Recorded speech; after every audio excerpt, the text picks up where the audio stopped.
Hola amigos, hoy les voy a mostrar cómo se hace esta linda estufa Rocket con hornito incorporado. Le hicimos una garrafita ahí, vamos al hornito. Después lo demás es una Rocket común, un poquito más larga nada más. Un poquito más larga para que funcione el hornito. Ahora les muestro el paso a paso.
Ya tenemos, antes de pintar vamos a probar.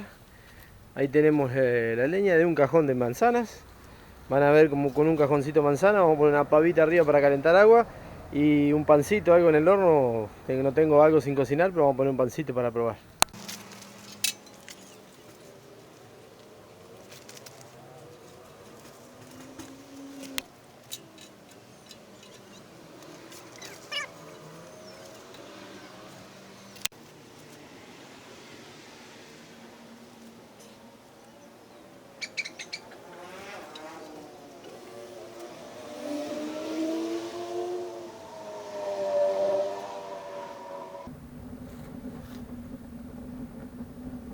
Ahí arrancó, ahí arrancó.